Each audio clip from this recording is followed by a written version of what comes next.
successfully. Good. I'm Caitlin Bollinger. For those who have not met yet in person, I'm the school readiness coordinator for Christian County Public Schools. I'm excited for today for us to have this hands-on literacy training with our friends from Green River Regional Educational Cooperative, GREC for short. They're out of Bowling Green, Kentucky, Miss Allison and Miss Jamie. So thank you both for putting together this wonderful presentation. I'm really excited for everyone to get to see that and be a part of it today. Just a few things with materials. Everyone should have materials. There were a few books that, because of shipping, got a little delay, but they're on their way. And so if your building is missing a book, I did write down your name and your building or your daycare program's name, and I will be delivering those as soon as I get them.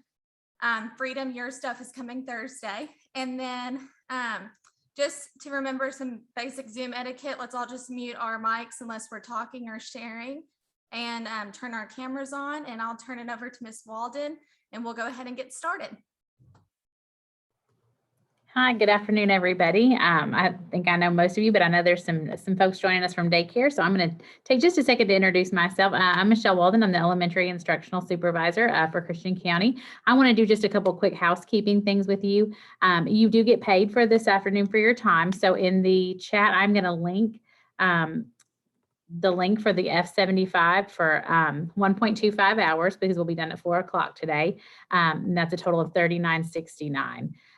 It's really important that you get that F75 filled out and submitted back tomorrow. You can scan it to me, or you can put it in school mail. Just make sure somebody brings it over. And the reason that timeline is so tight is just because we are paying your stipend out of grant funding that's wrapping up on September 30th. So we've got to make sure this this pay gets on your September 30th check. So we've got to give payroll just enough time to turn that around really quickly. I've spoken to them and they're good, and they can meet that deadline, but I just need you all to fill that out. I don't mind at all if you want to scan it to me or to Caitlin. We'll get those turned in for you for sure tomorrow, but just make sure you complete it. For our daycare providers, we will send you some additional information in an email, but you also, our daycare workers, you also will get paid for this time. And so I'll need you to do the same thing to fill out that F75, but we're going to send you, after this call is over, I will send you some specific information for you all, just because you're not employees of Christian County Public Schools. We need you to do just a couple things on that form. So we'll send that after the training, but I just wanted to, even though that's a housekeeping thing, I wanted to just go through that with you.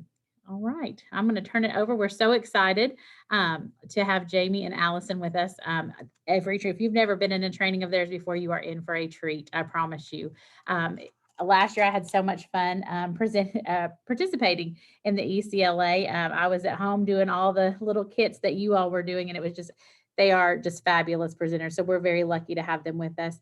And it was such great work last year that we just didn't want to miss out on any of that. So they have been gracious to work with us in Christian County so we can keep that early childhood literacy learning going. So at this point, I'm going to turn it over to Allison and Jamie. Thank y'all so much. Well, we're just thrilled to be here. So thank you so much for inviting us. We know that you've had a long week already, and it's only Tuesday, right? And when I woke up this morning, I was laying in the bed. I was like, oh my gosh, at least it's Friday. And I was like, are you kidding me? It's not Friday, it's Thursday. And I was like, it's not Thursday, it's Tuesday. So do you ever do that? So I had a long conversation with myself, as I often do, about what day it was. So if you're feeling like, man, it's been a long week and it's Tuesday, I understand that. But that doesn't mean it's not been good. So we're thrilled that you're spending a little bit of time. We will honor your time. She said, we're going to be finished at 4. We are going to stop right at 4 today. We've planned a lot for an hour, more than you would typically plan for an hour. But anything that we don't get to, we will give you a quick overview at the end of how you can use those things with your littles. Because if the conversation runs deeper, we'd rather have a deeper conversation about one activity than just fly through 12 just for the sake of doing 12 activities. Does that make sense to y'all? Thumbs up, nod your head, yeah? Okay, we're watching you. We have, you might be seeing us right now, but we've got you on grid view. It looks like the Brady Bunch here. So we are seeing all of you. Looks like the Brady Bunch and all their cousins. It does. So we're going to go ahead and share our screen. I believe Caitlin has shared this PowerPoint with each of you already. Not PowerPoint. I still call it the old word, the Google Slides. Let me go ahead and get this in present mode so it's bigger. All right. So our focus for today will be phonological awareness. This first slide has my email address and Jamie's email address. If you need to contact us for any reason, please don't hesitate to email us, okay? Our routines for this workshop will be that we will read or we will sing together, and then we will explore together, and then we will think and talk together, okay? You see that theme together. Yeah. So we do encourage you. We'll have times that we'll stop and ask questions. Excuse me. We'd love to hear your thoughts and your ideas. I know that you're tired after school today, and we completely understand, but we also want to be sure that this is a conversation with you all. Please don't feel like that we're the experts, the talking heads, and that you're just the listeners. Okay. So this is sort of weird to start here. We are doing phonological awareness, but I want to talk to you about the foundation for reading. Sometimes when we think about reading instruction, we immediately jump to like second, third, fourth grade, and we think about kids as they are beginning readers, first grade, okay? But I really want to show you, take just a minute here in the beginning and show you the important part of this foundation that you are, okay? Sometimes I think for preschool, people look in and childcare and K. I think that people look in the window and they see, oh, those kids are playing, right? Or they're just learning their alphabet. They're just learning their ABCs. And while that's true, hopefully the kids are playing and hopefully they are working on alphabet knowledge or phonological awareness. What they're not always seeing is the very important role that you're playing in reading comprehension later. So in 1986, Go and Turner or Tunmer made this formula for reading: word recognition, or sometimes it's called decoding, times language comprehension equals reading comprehension. Then a little bit later, I've seen it, some people say it was in 1992. Some people say it was in 2001. I was just working with my editor and she said she thinks it was in 2005 that was officially published. Dr. Scarborough took that formula and transferred it into this called the reading rope. And I really like this because it shows, sorry, that's probably someone telling me about my extended warranty. They heard that I was with Christian County and they want to be sure you're all up to date on your extended warranty too, maybe. So this is the reading rope. And I love this because it shows the important part of the foundation. You're all over it, right? You're in language comprehension and in word recognition. But today, what we're going to focus on is word recognition. And look at the very first box under there is phonological awareness. That's where we're going to spend our instruction today.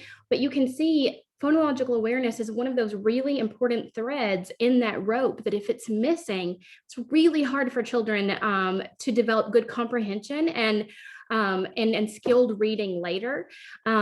So we just wanted to show you it's not just play, although hopefully what you're doing does look like play-based learning. I know it is. We really try to get the message out to you and to everybody we work with, administrators that we work with.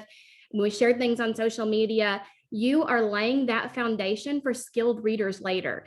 And building skilled readers has been tied, I mean, guys, you know, it's been tied to virtually everything. I mean, there are some sad statistics with it and there's some wonderful statistics with it. So you can look either place that you want to, but I just, you know, wanted you to know straight ahead that we're not just working on phonological awareness today. We're thinking about that 3-year-old in our classroom, what their life's going to be like later when they're 21, and how that phonological awareness experiences help them be skilled readers later. Yes. And you know, all those experiences you give them, notice how that rope gets really tight where it shows skilled reader. You're a part of what makes that be tight. If children do not have the kinds of experiences that we're going to talk about today, and you don't have the opportunity to give that to them, learn with them, then they'll have a gap later. You know, we hear all this about gaps. Closing those gaps start with you. And we're so thankful Christian County has really honored you and knowing how important you are to the readers later. Because it's more than just reading. It really does impact every other content area and even just life skills. You know, if you've got to go do something, even to get your driver's license or later when you apply for Social Security or whatever is going on. I just put a chair together. Yeah, you have to read pages and pages of documents for this. I mean, it is a life skill. It's bigger than just, reading for enjoyment is important, but we know it's bigger than that. So we want to show you the 5 levels of phonological awareness. This is from a site called readingrockets.org. If you want to learn more about reading, especially if you have a child you think may have a reading disability or some sort of literacy disability, they have great information on there. But this is the 5 levels of phonological awareness. The bottom stair is going to be more of the entry point. It's going to be less complex. And then it's going to move all the way to the more complex. Okay. So it's going to start with rhyming and alliteration. Then we'll move to sentence segment. Sorry, this just happens to be at the busy time of the day. My husband is a teacher and he is coming home from school right now. We live really close to his school. So my dog is protecting us from him right now. I apologize. So rhyming and alliteration, sentence segmentation, syllables, onsets and rhymes, phonemic awareness. You're going to see, we're going to hit all over this board today. We will focus on these skills though. We'll do rhyming, and specifically we're going to do tasks that involve identifying and generating rhymes. Then we're going to work with onset and rhyme, which, as you know, is the same as rhyming and different than rhyming. Okay, so it's similar to rhyming, but it's also different than rhyming. Then we will be working with syllables and phonemes, beginning sounds and deletion of sounds. So those are our goals for today. But before we dig into any of that, we know we have to have a community, and we're excited to be a part of Christian County's community. So we're going to sing a song that I start all of my story times with. I work for GREC. I also am a university supervisor for Western, and I lead story times for Warren County Library. And so I learned this from a storytime leader at Main Branch, Miss Tamara. But we're going to start off with a song together. Okay. And you need to know some signs for this song. For the first, you need to know is hello. So everybody do that with me. Hello. Thank you. Did you see them all do it? They did. Yeah. Okay. And then take 2 fingers. And just like that reading rope, we're going to cross them together like this. And that means friends. And then you'll need to know the sign for time. And then the sign for say. And then hello again. Okay.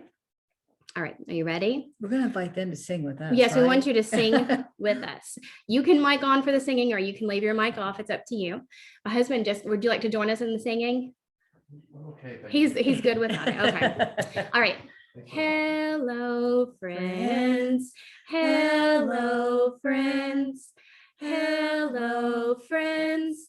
It's time to say hello. Now, if I do that for story time, I usually have a theme for my story. I'm telling you this in case you want to use it for your littles. If I have a theme for my story time, then like we did pirates, earlier this week was International Pirate Day. So the sign for pirates is you tap over your eye twice, okay, like a patch. And so we would sing it as hello, pirates. Hello, pirates. Hello, pirates. It's time to say hello. Okay, so every time that we do it, we start off first with hello, friends, and then we sing it again after I tell them that they're pirates. So that's just a fun idea. It does connect to phonological awareness, and it is hands-on because we know that singing, you hear that rhythm in there, like hello, friends. Hello, friends. Finding that rhythm is one of the first things that we do, okay? You can also separate it into words, hello, friends, okay? Or you could separate it into syllables, hello, right? So depending on the level, the developmental readiness level of the children that you're working with, every time you sing and do a song with them, you are teaching them and giving them phonological awareness experiences. We linked to the song for you just so you could see it if you need access to that later. The other thing that I want to start off by saying is we're happy to be here with all of y'all and with all of your kids, okay? So I just want to say from the very beginning that y'all, when we say we're here to be here with all of y'all and all of y'all's kids, we just want you to remember that y'all means all, okay? So I'm here talking to you today as a teacher. I've worked with older kids. I've worked with younger kids, but I'm also here talking to you today as a mom. So I have a background in gifted education, and I have a child that has some degree of twice exceptionality, but obviously also has some special needs. As you can see from that picture, he has epilepsy. We're at the hospital doing training for an EEG. He had a stroke before he was born. He has cerebral palsy, developmental delay. We have had lots of IEP meetings. We've had first steps. So I just want to say this from the beginning, because I know what it's like when y'all are having, you may be having a wonderful year, but you're definitely having a different year, right? Than you've ever had. It's even different than last year. Okay.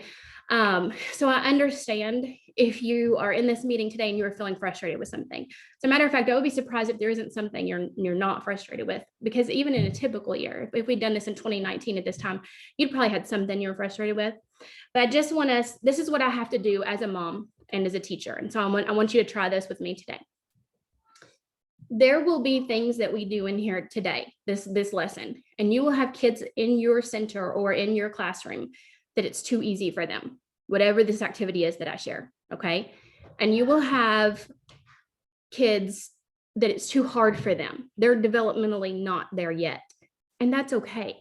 That's a part of our conversation we're going to have today. How do you take this base experience that has the potential for working for several of your kids, or at some point in the year, several of your kids will be there, because we plan these based on where 3, 4, and 5-year-olds are.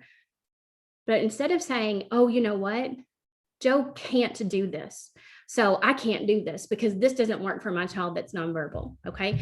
Instead of saying can't, and it's normal, it's totally normal for you to think that, because the way your brain works, what keeps you alive is that you're a problem solver. So your brain is programmed to find problems, and that's a good thing, okay? That's what helps you be an advocate for your children. But when it pops up in your head today to say, oh, blank can't do this, okay? Like Joe is my son. So if I were saying Joe can't do this, here's what I want you to tell yourself. It's a little mindfulness flip, okay? So yeah, maybe he can't do this. And that's being logical. We have to be real. Maybe he can't do this, but I want you to find the thing that he can do, okay? So each time, if you find yourself at some point today thinking they can't do this, we're not gonna just stop with that roadblock, because that's always a choice to stop there. I want you, even if it's not phonological awareness, when we get out the potato, I want you to think, what could they do? What skills are we working on that they could do with this, okay? Or something similar. So I just want to say that, because as the parent of a child who could be somebody's can't, we've been really, really blessed that we all have had a lot of people in our village that pause to say, but what can we do, okay?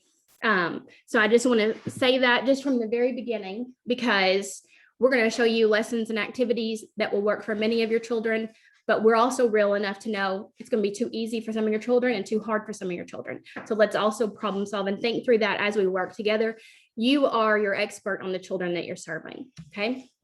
Let you go ahead and share what's next. Okay, so I'm going to ask that you please take out your beautiful cow bag. Don't you love those? But you may have a pig or a chicken or your farm animal bag. Yes. And you're going to get out your book. That's right.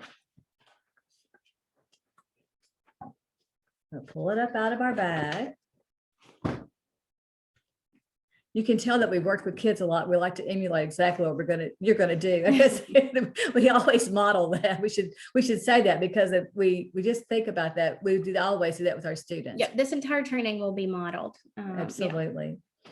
So we're going to read first this story, The Farmer's Market. Farmer's Market by Stefan Page. I think we're going to buddy read. Is that right, Allison? Yeah. You mean to start? Yes. Okay. To market, we're on our way. So many groceries to find on this warm, sunny day. To farmer, we visit them all. I love the board book for myself too. My hands love a board book. For eggs, milk, and cheese. Fruits and veggies, big and small.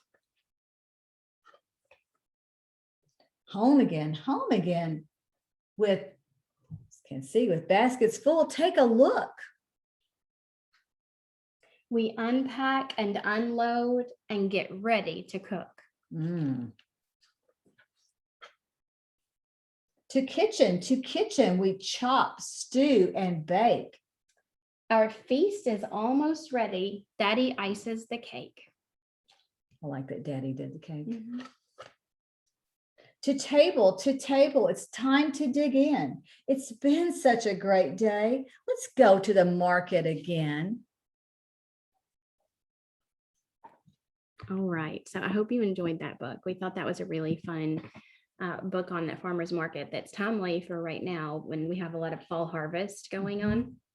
That's a fun center to put in your dramatic play also, or even like a math center if you want to make your math center into a store, or counting different like eggs and apples and different things that they would collect. That's a cool tweak to your centers.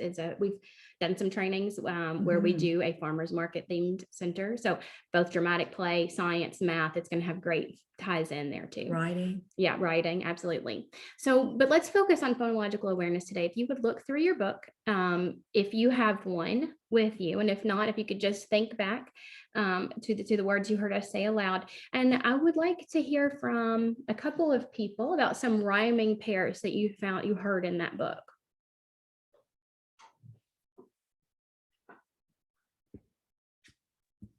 Way and day. Thank you. Thank you. Way and day. Good. All right, another one. Look and cook. Look and cook. Good. Okay, thank you. All right, did anybody else want to share a rhyming pair you found? I don't want to cut you off. Okay, so I went ahead too. Okay, so we are going to explore some rhyming words. You all found some in the book, and that's wonderful. And I'm going to find one that goes along with our farmer theme, but it's not from the book. And it's an animal. This is everybody say it out loud. This is a pig, right? Okay. And so I'm going to tell you now that the words pig and dig rhyme. Do you agree with that? Pig and dig rhyme. We hear the ig sound in both of those words. So let's say them together right now. You can use your hands like I do, okay? Pig and dig. And they both rhyme. They both have the ig sound. Now I want you to help me decide which word rhymes with pig. Does book or wig rhyme with pig? And you Wig. Good. Okay. So wig and pig rhyme. So everybody, let's say that together. Wig and pig. pig rhyme. Rhyme. Good. All right. So can anyone think of another word that rhymes with pig?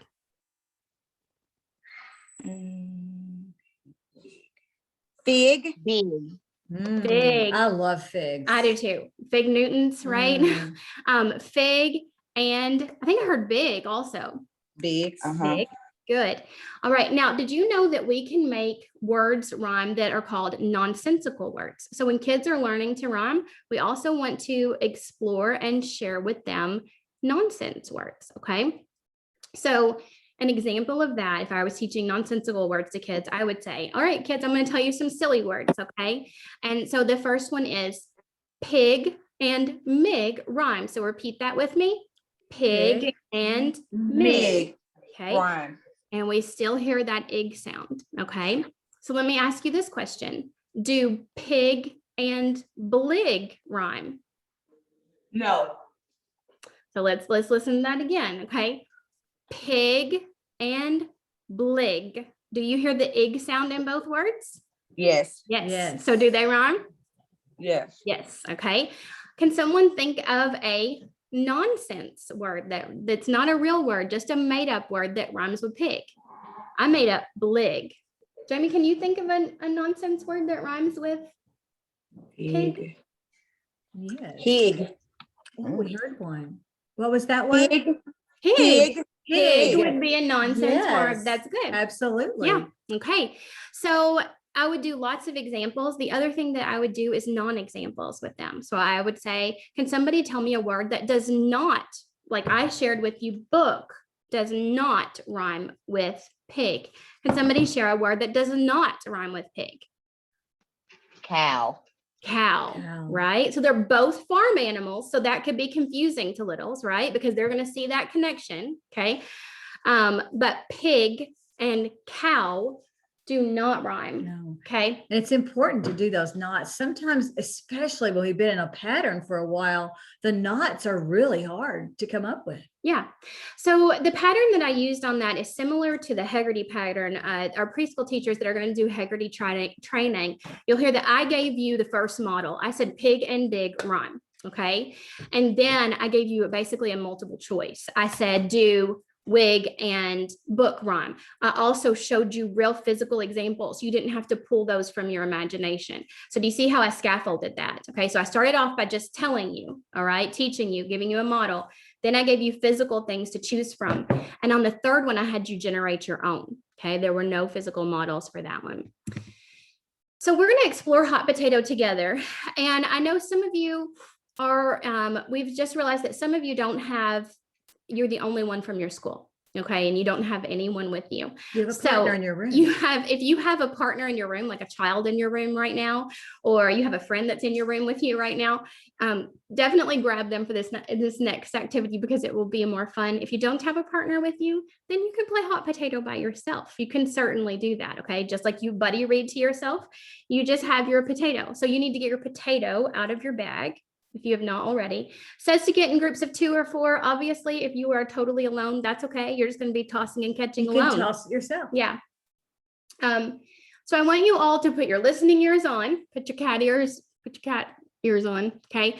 And I want you to listen to the word cat. Say that word with me. Cat. Cat is going to be our special hot potato rhyming word, okay? Now, you're going to toss the potato as quickly as possible because we're all adults and we all have a really high schema for rhyming. Okay. We've had lots of opportunity and experiences with rhyming. So you're okay to add the hot part in, okay, where we try to move fast. So we're going to pass this potato back and forth as quickly as possible. And we're going to generate rhymes that can be real or not real. So they can be real words or nonsensical words. Okay. So, and cat is going to be our word. You'll know it's time to stop. When I say hot, you say Potato. and that means it's time to stop. Okay, so let's practice that stop cue. Hot Potato. Okay, so we are going to play. I'll put us on a mute while we play so we don't get in the way of your words that you're saying, but we're going to spend just about 30 seconds playing hot potato. Also, so you don't notice how much we miss the potato while we're catching it. Absolutely. Okay. All right. So get started.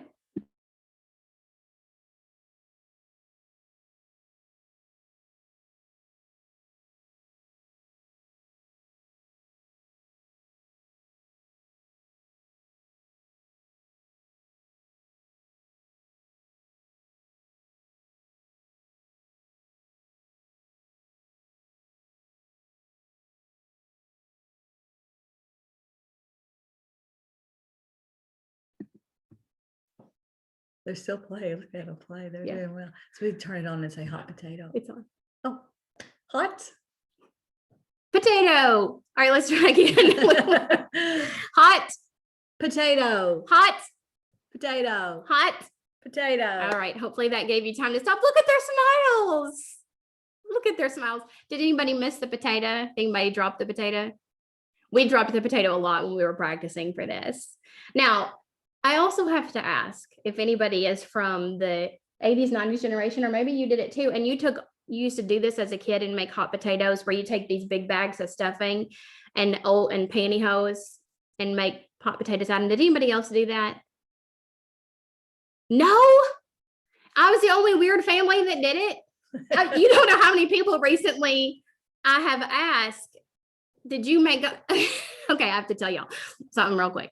These are all new potato. These are all new pantyhose. So please don't worry that we've recycled these because when I was a kid, we used to just go get old pantyhose that had runs in them, that there wasn't anything else to do with them, and we'd make hot potatoes out of them for fun.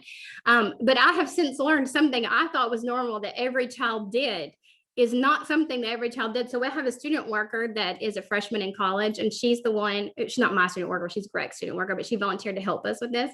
I've never met her before. And so I texted her and just said, have you ever made a pantyhose hot potato? And it's probably the weirdest question I've ever texted somebody, especially that I didn't know. So we had a good laugh out of that. But that's how these are made. If you want to use these, I've put these in a family literacy kit that I have created for our public library, and I couldn't get enough nylons. It was expensive to order a lot of those. So we just did a paper bag and cut it off and just taped that bag up and put little black dots on it to make potatoes for every family. There are lots of ways you can use a hot potato. It goes really well with this book though, because you can connect it. That's something you can buy at the farmer's market. And you know, Allison, you mentioned something earlier about that not everybody would need to use this like hot potato. Yes. The fact some people might just And let's talk about that in one Okay, second. Is that all right. okay? So in order to do that, that skill for rhyming, really, now when we're reading this book or I'm singing a song and I'm just exposing children to rhyming, that is that outer bubble. Okay. That's that entry point to phonological awareness.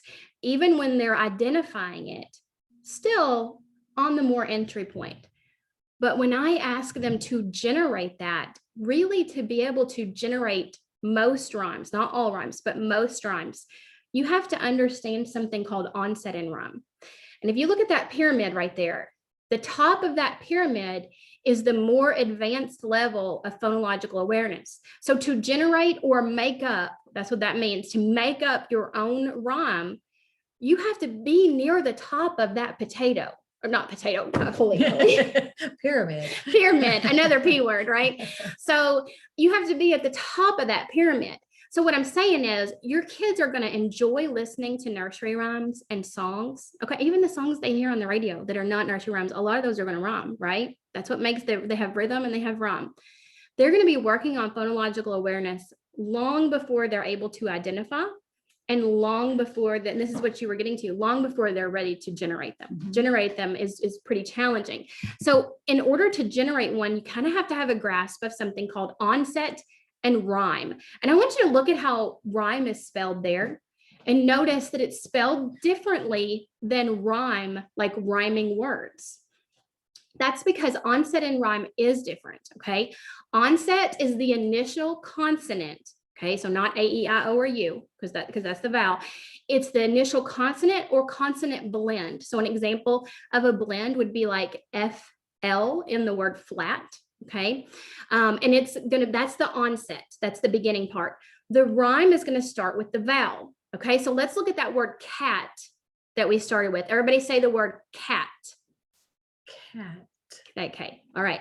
So cat, everybody make the onset sound, which is k, right? So the C is the onset and the rhyme is at, okay? In the word flat, what's the onset?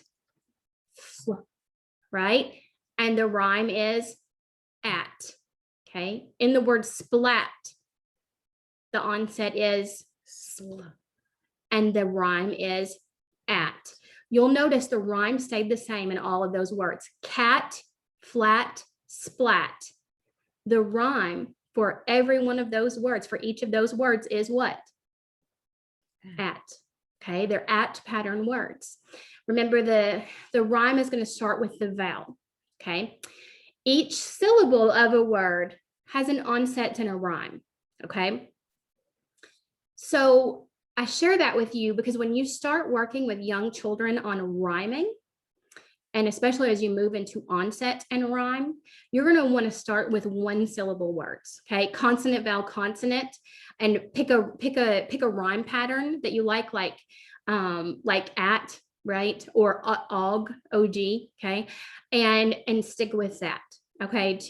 And look, that is in our at pattern that I just said, okay? So that's what we're going to start with. But I wanted to point that out because let's practice with a couple of the words. Who can tell me a word that you and your partner, or if you were playing by yourself, what's a word you came up with that rhymed with cat?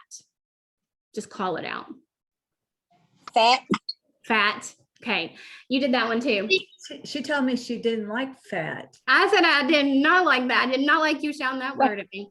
Okay, so give me another one. So we have fat. To give me one more. Well, I said we're going to do a fifth list, which is 5, but let's do 2. Okay. Fat. What was another word? Anybody? Fat and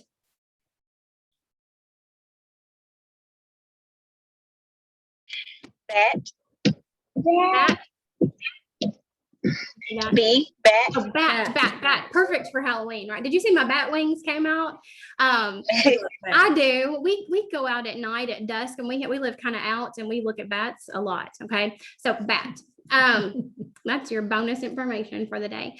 All right, so we're going to look at fat and bat, and we are going to use our potato again, and we're going to model using the word fat. You ready? Ready. Okay, so we're going to play an onset and rhyme version. I'm going to give her the onset, and she's going to create a new word using our at pattern. Okay, so I'm going to give you the ready. Fat. Good. Fat. Tat. Plat. Okay, so you see how I'm giving her an onset and then she's creating the word. Okay, we also, if that was too challenging, then we could do this. You just say the rhyme and I'll say an onset. Ready? But At. put it together. Bat. At. Put it together. Cat. Okay, so this could be done one-on-one or with a small group of children too. Okay. I Now, can just see several little hands out ready to catch at a small group. yeah, It'd or be- a circle time. Okay. You have a couple minutes before time for lunch and you have your potato out and you play that. Okay. So that's how you can play that game with onset and rhyme.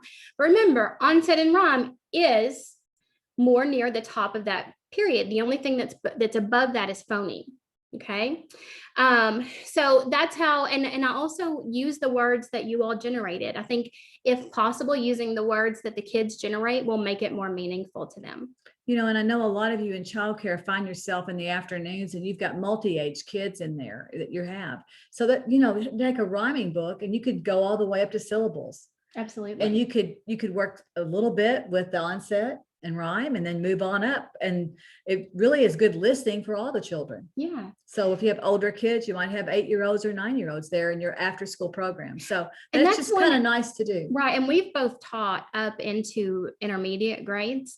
And that's one mistake I will tell you that I made is I stopped doing phonological awareness with kids when they got into 3rd grade. And we moved just to reading comprehension. We do some phonics skills if I saw there was an area of need, and we would study mainly just language comprehension and vocabulary at that point. And really, if you read, even those 8-year-olds still need phonological awareness experiences, which makes sense. But that's a mistake that I used to make. So, all right, I want to talk about so ask your question again now. You said earlier you were talking about. Oh, yeah. So, you know, hot potatoes fun because we all know about rhyming. And, you know, sometimes we think it's fun to do something fast, but, you know, it's not always fun to do something fast. As a matter of fact, if you're learning it, like even just taking aside any type of motor delay, right? If you are learning it, you should not be doing it fast because that's going to become a frustration point for you. And I'm going to shut down and hot potatoes not going to be fun anymore. We could laugh and that was fun because we know how to rhyme with cat, right? That's autumn. We have automaticity for that in our brain. We've had lots of experience with at pattern words. Okay. But our littles have not. Okay. So I want to say that I would encourage you might play cold potato, right? Or just call it hot potato, but don't even introduce the fact that it's hot and you want to move fast. That's something you can introduce later. Okay. The other thing that I want to say is, what would I do for children that were at a higher level than rhyming? Well, the first thing I would say is I would introduce a word that's more challenging than cat to rhyme with. I would, or maybe I would only do nonsense words, okay, where they're going to have to, like, you're not allowed to use a real word. You have to make up a word, okay? So if I wanted to increase the level of challenge, that would be what I would do. You only use nonsense words. The real words are out, okay? Or I would use a word more difficult, like orange, okay? So if I'm working with a kid that needs a higher level of challenge, that's what I'm going to do. I'm going to change the word. More syllables. Yes, more syllables. If I am working with a child that's developmentally not ready to generate and not ready to divide out onset and rhyme, then what I might do is I would use this as an opportunity to just expose them to lots of rhyming words. So if I had a rhyming card deck, excuse me, or I had like a lot of little figures that rhymed, like if I had a cat and a bat and something that represented sat and mat, if I have those, sometimes you have those little figures in like an alphabet tub with like the actual little objects, or if I had those little cards that are all rhyming words cards, I would have several in front of them, and I might not even throw in a non-rhyming option. Okay. And often those cards have those pictures on the back. Yeah, so I would show the pictures, obviously, Yeah, for not the phonological words. awareness, not Yeah. the words. I'm glad you clarified that. So I would have those cards on there with the pictures, and in the beginning, maybe only the ones that rhymed with at pattern words, and we would still play it that way. Okay, so I would be looking at it, and then when I got my potato, I would pick a word, and it would be an at pattern word, and I would say it, and they would throw it back to me, and I would do the same thing. Okay. Then if I wanted to increase the challenge a little bit, but the kids still needed a visual prompt to see, then I would maybe put in some that didn't rhyme. So like how I put book and wig, and there was a non-example in there, I would have those out. So basically what I'm saying is if the kids understand a bit about rhyming, but they're not ready to totally generate, then you're going to have some choices out for them in front of them, maybe in the center of your circle for them to choose from. So that's just a couple of ideas how I would meet different levels with the same activity. That's universal design learning. Okay. And the reason that's like when you go into a doctor's office, or if you go into a new house, you've probably noticed that the levers on the doors are all what kind of levers, right? Or a newer school, they're going to be those kind that you can hit with your elbow and open the door, right? All the buildings are going to have a ramp if there's stairs, right? That's because that's universal design. That means you are making an activity that is accessible to everyone. I mean, you are making a building that is accessible to everyone. This potato is universal design. Okay. So if I have a kid that needs more challenge, I'm going to pick a more challenging word, a word with more syllables, or I'm going to give them a harder task. But across the room, if I'm the child that is still needing those choice cards in front of me, I'm still doing the hot potato task. I still get to be a part of it. Okay. So, and I mean, it could even be listening to the hot potato song. The Wiggles have a wonderful hot potato, have a great song. It might be a sensorial experience for some kids that they are touching the potato while they listen to that song about potatoes. They might just squeeze when they hear it. Yeah, hot. When you hear the word potato, hot potato, hot potato, hot potato, hot potato, because this is the entry point. You're going to find where your kids need to enter. So this is back to where I said we're going to think about when we start thinking they can't do that. We're thinking about what can they do and what would be appropriate entry point for them. Because anything that's hands-on, for the most part, you can make universal design. Okay, hope that makes sense. All right, so we're going to have a quick chat together. If you have a room of people with you, if you are in a group, I want you to talk about this with each other. If you're in a room by yourself, I want you to take a moment and have a thought about this. We're going to take about 1 minute. 1 minute. 1 minute. And we used this hot potato for phonological awareness, specifically onset and rhyme only. We didn't talk about any other ways to use this than onset and rhyme. But you know, syllables, identifying words and sentences, songs and music, and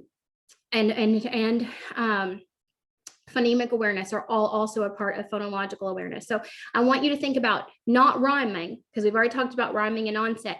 How else could you use hot potato to practice a phonological awareness skill? Or if you even want to think about math or a different content area, that would be okay too. How else could you use this?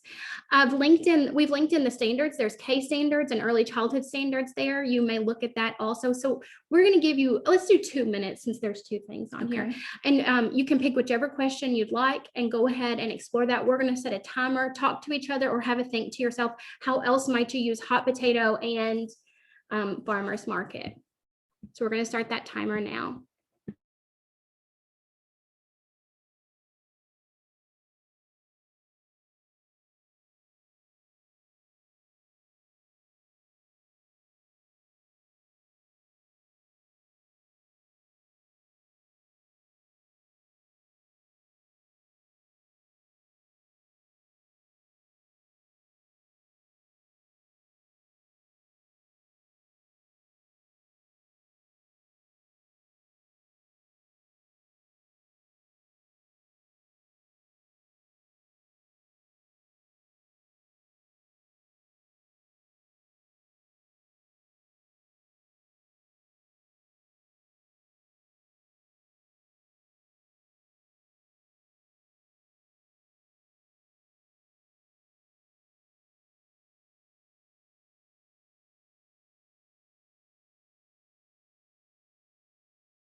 Okay, wrap up your conversations. We have about 5 seconds left.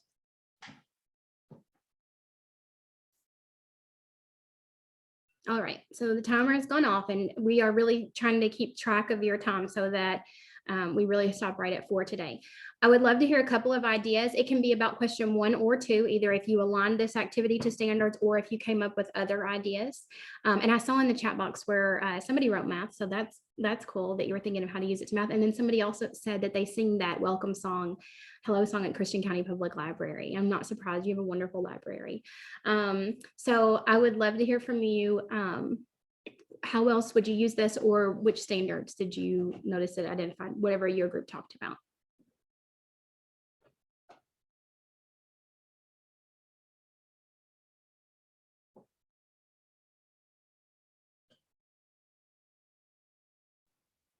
It can be standard, or what ideas did you have that how you could use these materials?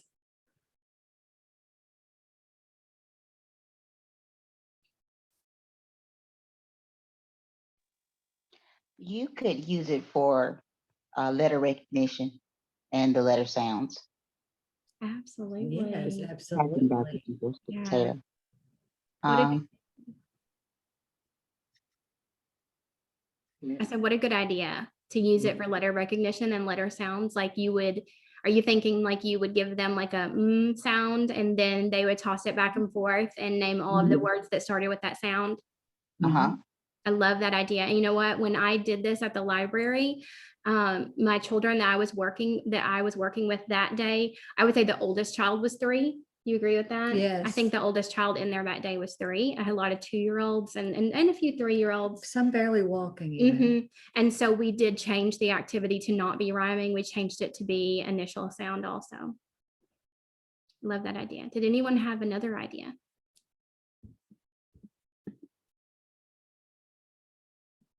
Oh, I see Crofton Elementary, it said beginning sounds. Oh, they have some in the chat box.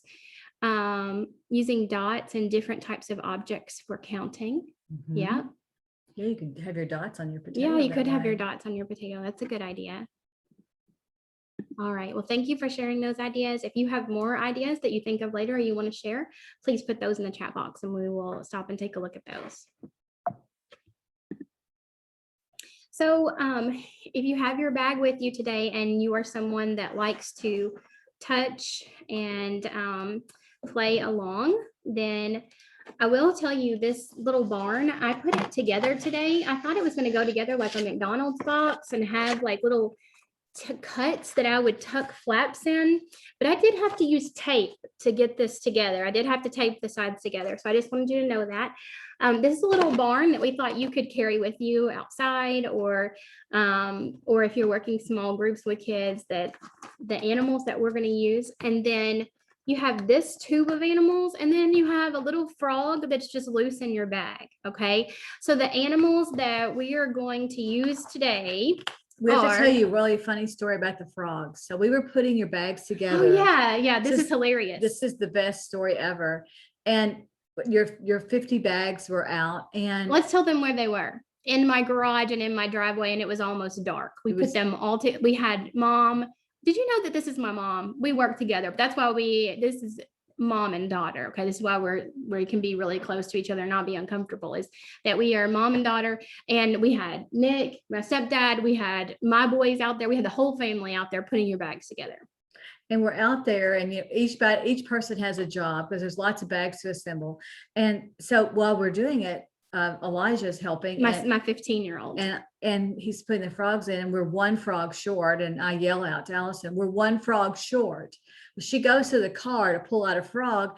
When she does, honest to goodness, I can't make this up, a toad hops around inside her garage and looks in like, you're one frog short. How about this toad? I mean, like immediately, like it was hilarious. It's like God sent us that toad. That just like that break, it was almost dark and he just hopped. I mean, that moment hopped in the garage. Like we said, we're one frog short, and this thing came up out of the pond behind our house and thought, I'm here for my Christian County here friends. to serve you. Oh, look, she's laughing. I'm so glad you think that's funny too, because it was like, I need a vacation in Christian County. Sounds great. You know, like we did not send the live frog in any of, we gave you all plastic frogs. So if you were hoping for a live frog, come back to my house and Yes. we can set you up, because we have got a frog that is interested in phonological awareness. Yes, and one more little fun to add to this is we have Allison's next door neighbor is Jonah's occupational therapist, OT, and she's frightened of frogs. And he screams out, "Go get Miss Nicole, go get Miss Nicole." It runs in our family to want to torment people with their fears, apparently. So I'm sorry that you know that. Okay, so you have a little frog, not live, little plastic frog. The frog, I'm covering my faces. Our faces are covering. Let me move that so I can see. Okay, so these are the animals that we will be using today for sorting and phonemes, deleting phonemes. We will be using the chicken, or I guess you could call it rooster. Okay. The goose, which we had a real discussion earlier about this, that she thought it was the duck. And we got them out and compared them, and it was a goose. It has, like, you'll know the goose because it looks different than the duck. It has a longer neck, a rounded head, and a hump, which is a great science investigation about attributes for your kids too. What's the difference in a goose and a duck? You will use the frog, the sheep, the dog. And I will tell you, my dog in my container did not look like that dog. That's some of the tubes must be all be a little bit different, because that's the picture that came from what we ordered it. But my dog is just gray. Okay, so whatever dog you have, and a cow. And I'm using a Holstein cow, and instead of, that's the black and white cow, right? Did I use that correctly? Okay, yes. I'm using the black and white cow because that's what I had in my tube, but the picture there is the brown cow. It doesn't matter as long as it is a cow. Okay, so those are the animals we'll be using today. If you don't have your bag in front of you because you don't have it yet, or you're thinking, you know what, I just want to enjoy this, then that's okay too. Okay, but those are the ones that we'll be using. Now, because we've been sitting for a while, we are going to take two, and we're going to see, I'm going to pull two animals out of my barn, and we're going to do for 15 seconds, whatever it says. Are you ready? I'm ready. Okay. I'm getting my I really blanket. hope we get the stretch one. I really hope we don't get the dog. I hope we strut. Oh, this is okay too. This is a sheep. Oh, And we're going to breathe. Sheep are really soft, and this one is very calm. We're going to pretend like he's really calm, and we're going to breathe like a sheep for a second. Okay, so sit up nice and tall, and once you take out your hand and put your little sheep right here under your thumb. When I go up the finger, we're going to breathe in through our nose. When I go down, we're going to breathe out our mouth. Breathe in through your nose and out through your mouth. And in through your nose and out through your mouth. And in through your nose and out through your mouth. And the sheep's making his last journey in through your nose and out through your mouth. Hopefully you're a little more calm now. Let's see what our next one is. Oh, I got the cow. So what that means is if you have a snack near you or a drink near you, go ahead and get a drink. We're going to chew or slurp like a cow. So have a drink, have a snack. Just our little brain break as we transition to our last activity. I know that you've already had a long and I was day. all ready to get up and strut. I have to tell you, strutting like a chicken is her favorite. It is. Okay. All right. So here we are. We're going to do our syllable sort. So you will need out your syllable mat. It looks like this. I apologize if it got a little bent. We put a lot of things in our car, and I also had a lot of helpers shove those bags in boxes. So just flatten her out if she needs to be a little flat. And I have my animals in the barn. I will show you and talk through what I'm doing with you as if I was modeling this to a child. But if you have your materials out in front of you, even if you've not put your barn together, you can have the element of surprise by putting them in your cow bag and pulling them out. So the first one, again, I guess this sheep is filling me today. Sheep.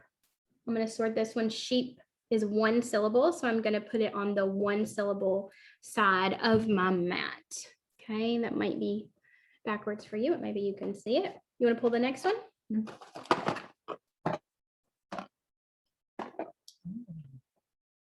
Dog. Was that a dog? or It's is a that dog.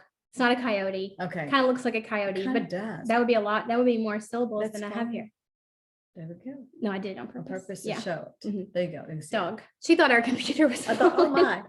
Okay. I was so into pulling, I didn't see you do it. This is a cow. Cow has one syllable, so I'm going to put him here on the one syllable. Oh, goose,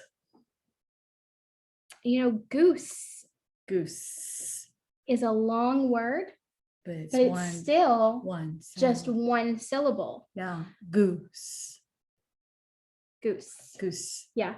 Now, if you were doing phonemic Mhm. mapping, like orthographic mapping, it would be multiple sounds, right? But Mhm. it's goose. It's just one syllable. Oh, And then this one is a chicken. So I can put my hand under my chin and say chicken, and it moves twice. Say that Chicken. chicken. chicken. Uh-huh. And it's a 2-syllable word. So I'm going to put it over on the 2 column. You can do the last one.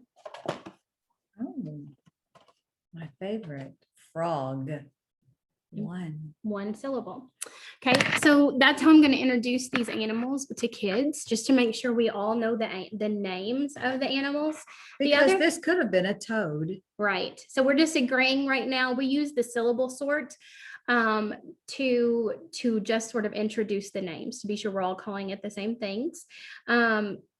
You know, and a dog, if this happens to look like my dog, which is Stella, I might call this Stella, and then I might sort it as a 2-syllable Yeah, word. I thought it could be husky. Husky, yeah, or coyote, you know, I would have to have a 3. Mhm. But that's why I like to, if it's going to matter later, then I like to have those conversations of Mhm. what we're going to call it together as a community. Mhm. Now, something you could do to make this more challenging is you could have more syllable words on there.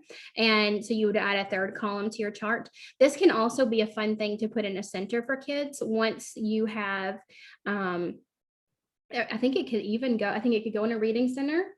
I believe it could also go in a math center because they're sorting things by 1 and 2 Attribute. sounds. Mhm. Because it is still sorting, which, you know, is an important math skill. I just think that I would introduce it first in small group or one-on-one with children, and then you can have it as a tray and it goes home with them. This would also be a fun take-home kit for families. If you don't have little toys or animals, which you might, because it wouldn't have to be farm animal things. You could do lots of little objects. It could be, you know, things that they collect from around the room, like pencil. Okay, it could be things that you have access to. This would be a fun literacy kit to go home for families to sort together too, if you want to have some sort of family literacy component. The other thing that I'm going to talk about with kids before we do this lesson is we're all going to agree together on the sounds these animals make. So for the purpose of this, our goose is going to say honk. So when I do this with kids, I'll have them make the sound with me. So everybody say honk. Ready? Honk. Okay. Chicken is going to say cluck. So everybody say cluck, cluck. The frog is going to say ribbit. So everybody say ribbit, ribbit. The dog is going to say woof. So everybody say woof. Woof. I see a woofer under the table. Yeah, the cow is going to say moo. So everybody say moo. And the sheep is going to say bah. Bah. The other way that you could have kids sort is instead of sorting just the animal names, is you could have them sort by the sound that they make. Okay. So like ribbit, whereas a frog is 1 syllable, ribbit would be 2 syllables. That's just another variation you could do with kids.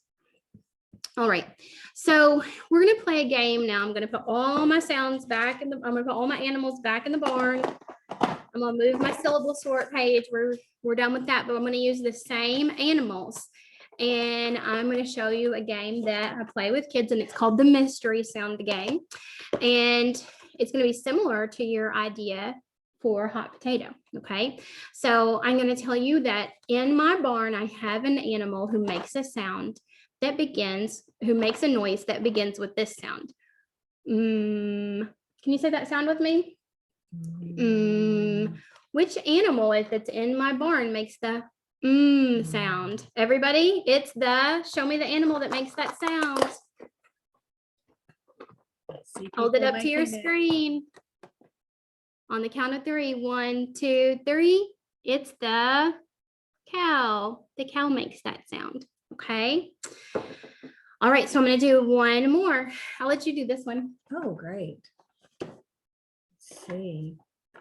I'm going to ask you to find an animal that has a sound that begins with.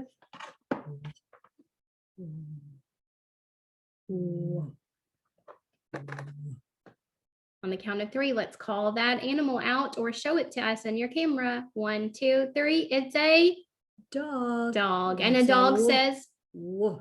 woof. Everybody say woof. Woof. Woof. Okay. Woof, woof. Woof, woof, woof. So we have a lot of practice with that around here. we do. We have a woof woof under the table right now.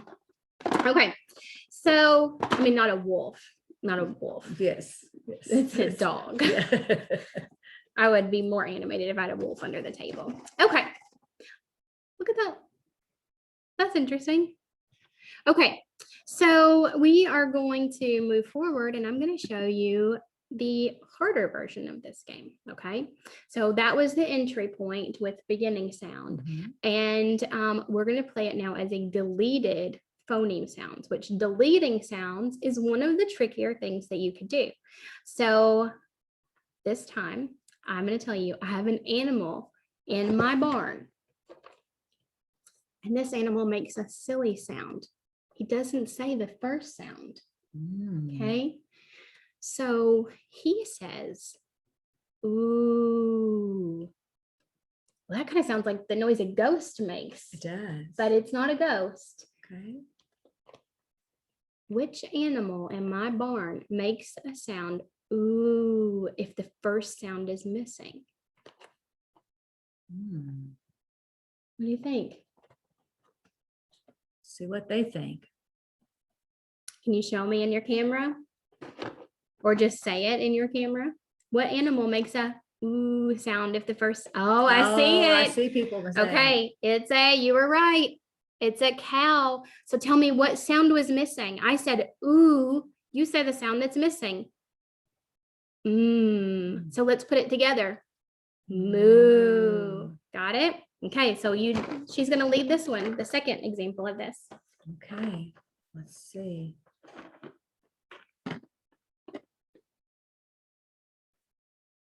Oh, I'm looking for an animal that sounds like this, as something missing in the beginning, and then it is ibit, Ibit.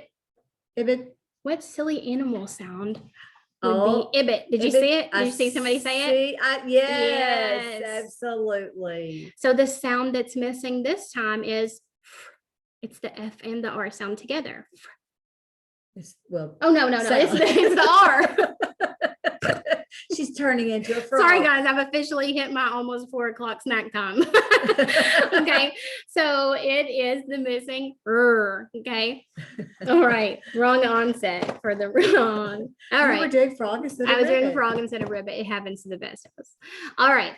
So that's 2 ways that we play that game, with deleted phoneme and with just the initial start sound of the word. Okay. And deleted phoneme is pretty complicated. It is, but I will tell you, don't be scared off from it with your younger learners. That same story time that I told you I had, probably 3 was my oldest child that was there. What I did with them in the beginning is when we started playing beginning sound, I realized it was super easy. They were getting the answers really fast. And I thought, I want to challenge them a little bit. So we went back to this page together where I had the animal sounds and we practiced each one. We would say, okay, so what's the silly animal sound a goose would make? And we would say, onk. And then what's the silly animal sound a frog would make? And we said ibit. So we practiced each of the silly animal sounds together and then we played the game. They all got it. Like the first 1 or 2, the families would work together, but by the 3rd one, the kids were all shouting it. They caught on. I couldn't believe how quickly those tiny children caught on to deleted phoneme. They did such a beautiful job. And it was joyful for them. Yeah. So I point this out to you because you see now we've started off with just enjoying a song together and with noticing rhyming words in books. So we started off on the outside of that circle or on the first stair, and you'll see we've moved up to the phonemes. If you are a preschool teacher and you're going to be with us for the Heggerty training, we're going to spend more time in phonemes with Heggerty. I want you to take just a minute, okay? A minute to 2 minutes. We'll set that timer again. And I want you to have a think by yourself if you're alone, or a talk with your group if you are with a group. And we used this for syllables, initial sounds, and deleted phonemes. We use this barn and these animals to practice those 3 phonological awareness skills. I want to think about other ways you might use your animal counters. If you don't want to do that, you can also align this activity to your early childhood or your K standards, okay? So we're gonna start the timer right now for 2 minutes, the same thing as we did last time. How could you use these ideas in your classroom, or how could you adapt them?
We have about 15 seconds left, so you can type those ideas in your chat box, or you can be ready to share. I see some ideas are starting to come in the chat box. It's your choice.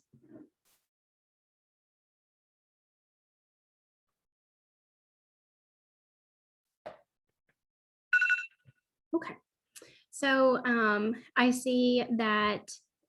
Okay, so someone has typed in ending sounds. I love that. So instead of beginning sounds, you would do the ending sounds game for the animal sounds, or you could do it with the animal itself if you thought it was, because that's 2 steps to think about the animal and then the sound they make. If you're working with children that developmentally aren't ready for those 2-step thoughts yet, then you would just stick with the animal. So for frog, you would give the g sound, right? Good idea. Substituting sounds to make nonsense words. I love that. That would be a wonderful way to increase that level of challenge. I love would really be silly animal sounds. Add other animals, other items to the farm animal sort. Absolutely. And it wouldn't even have to be animals. You could have a tractor. I mean, you have tons of different things that you might find around a farm or a farmer's market. It's great ideas. You might have a lot of vegetables that you might. Crops. Yeah, great idea. Did anybody have anything they wanted to call out and share that you didn't put in the chat?